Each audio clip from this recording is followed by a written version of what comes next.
All right, so let's unpack this. Windows 10 support is officially ending, Mm-hmm. and that means a huge wave of users are suddenly looking for a new home for their PCs. We're calling them the Windows refugees. Yeah, and two big players have stepped up, really vying for their attention. We're doing a deep dive today into Zorin OS 18 and Linux Mint 22. Okay, and they're both built on Ubuntu, right? So they have that rock-solid foundation. Exactly. And crucially, they both promise support until 2029, so they're both a safe bet for the long term. They're basically screaming, "We're the easiest switch from Windows." But here's the core problem, the Yeah. thing we really need to get into, The price. the price. Zorin OS 18 is asking for $48 for their full Pro experience. Meanwhile, Linux Mint 22 gives you, well, everything for free. So what are you actually paying for with that 48 bucks? That's the mission. Let's find out. Well, it really starts with the visuals. You boot up Zorin and it's gorgeous. I mean, you can't deny it. Oh, it's slick. They have these layouts that can instantly make your desktop look like Windows or Mac OS or even a touch interface. And that's their whole sales pitch. It's that ultimate first impression.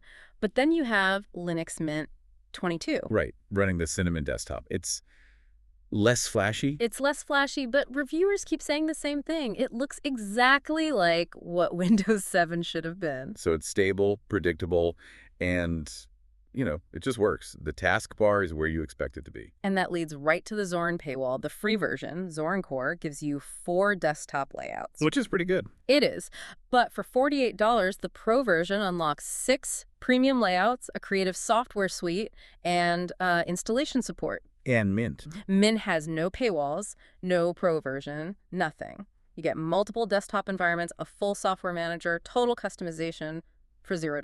So let's talk about that creative suite in the Pro version. Yeah, this is where it gets interesting. The suite is just a bundle of open source apps that are already free for everyone. You mean like GIMP and Blender? Exactly. Things you can install on Mint with one click from their software manager.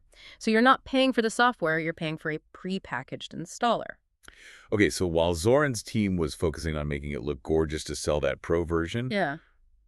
what happened to performance? Well, that's the big surprise. The findings show Mint booting faster, especially on older hardware. And we're seeing reports of Zorin OS 18 having issues. Issues like, Random system crashes, applications freezing, and not a lot of developer engagement on the forums, which is a bit of a red flag. wow, okay, so why? What's going on under the hood? It's what we're calling the kernel paradox. Zorin shipped with these very new kernels. The idea was to support the absolute latest hardware. But that introduced bugs. It introduced instability. Meanwhile, Mint took a different approach. How do they handle it? They just adopted Ubuntu's hardware enablement stack, the HWE. Think of it as certified hardware support that's been tested for reliability. It basically wiped out Zorin's supposed advantage. And then there's the whole issue of actually getting software. For a new user, that's a huge deal. Right.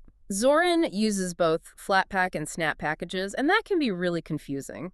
You see 2 versions of the same app, and you're left wondering, well, which one do I install? I see. Whereas Mint, Mint sticks to traditional packages. It's simpler, with Yeah. much clearer security warnings, and it's just reliable. Look, Zorin got over 100,000 downloads in 2 days after the Windows 10 announcement. huge surge. A huge surge. But the reviews show people trying it, running into these stability problems, and then just going right back to Mint. So at the end of the day, what's our verdict for those Windows migrants who just need something that works? I mean, it seems clear. Linux Mint 22 is delivering everything Zorin promises, an easy switch, a familiar feel, all the features, but without the price tag. And more importantly, without the bugs. Which leaves us with a final question for you to think about. Yeah. In a world of free open source tech, how does clever marketing convince people to pay a premium for something that a free, more stable community option already does better? So for you, switching from Windows, what's the real cost of reliability? Is saving $48 worth the headaches?